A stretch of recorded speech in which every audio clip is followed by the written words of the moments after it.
오늘도 하나님의 은총이 있기를 주 이름으로 축원합니다. 사람은 하나님이 만드신 피조물입니다.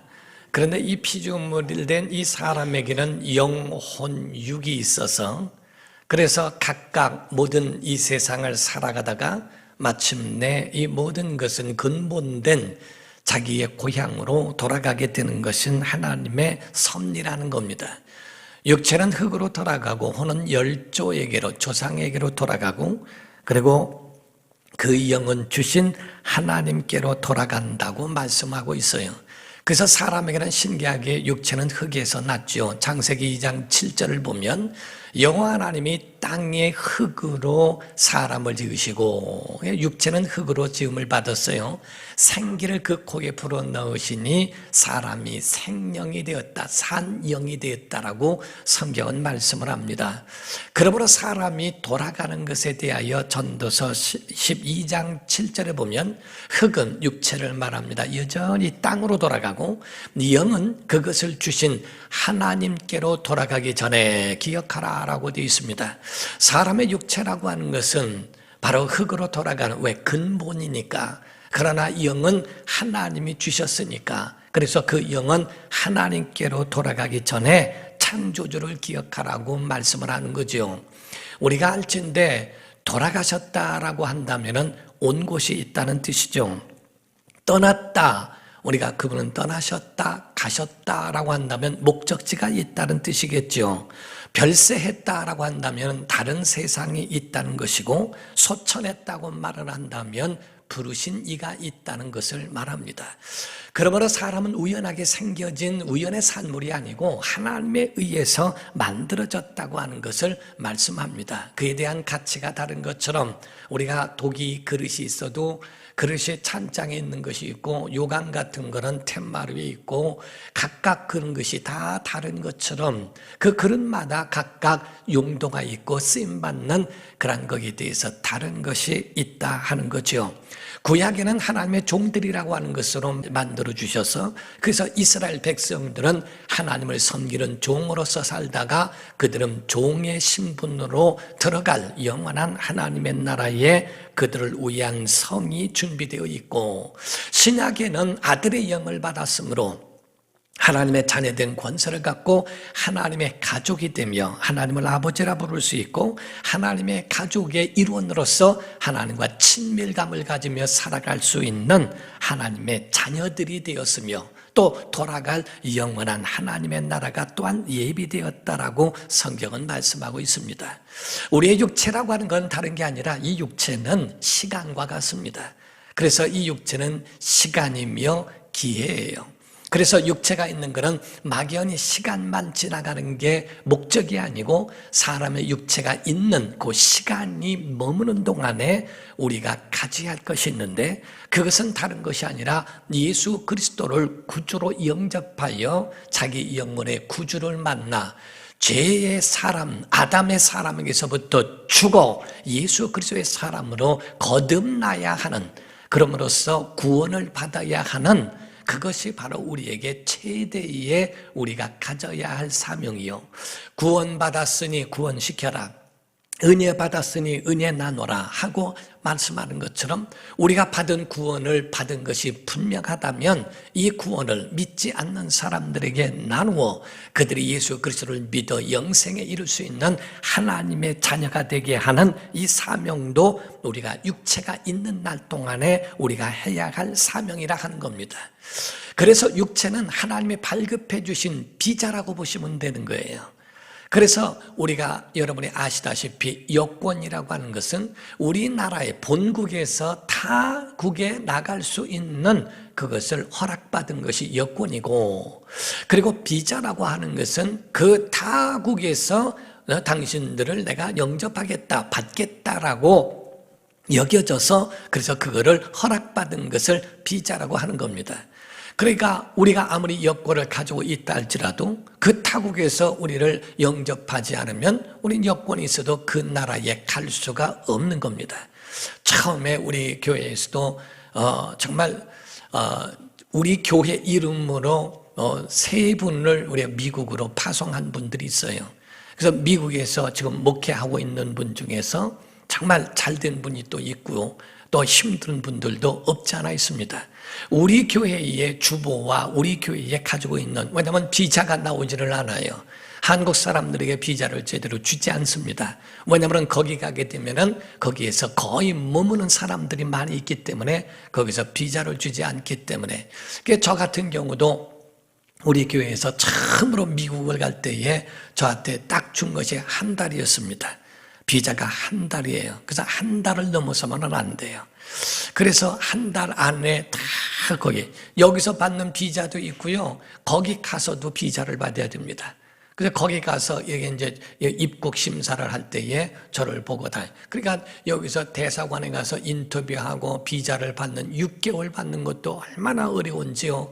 거기에 주보를 갖다 넣고 또 거기서 잔고가 얼마 있냐고 그것까지 다 통장을 찍어서, 뭐 제가 돈이 있나요? 그러니까 우리 집사님 거 빌려다가 그냥 그거 돈 있는 것만 딱 찍어가지고, 그래서 그거 가지고 보여주고 그렇게 하고, 교회의 목회자라고 하는 거를 신분을 다 그렇게 하고, 왜 가려고 하느냐 뭐냐 몇 마디 그거 하는 것을 인터뷰해서 안 나오기도 한다는 겁니다.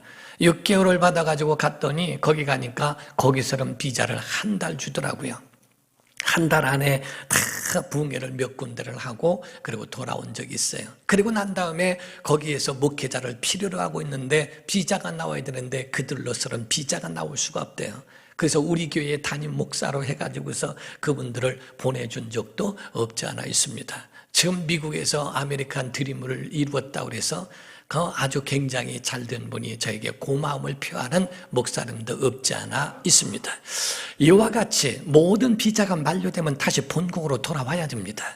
이와 같이 똑같이 우리에게도 마찬가지로 육체라고 하는 여권과 비자를 하나님이 이 땅에 주셨는데, 이것이 어떤 사람은 60년, 어떤 사람은 80년, 어떤 사람은 작게는 몇 년 되지 않게 그 모든 비자가 만료돼서 끝나는 사람도 없지 않아 있습니다.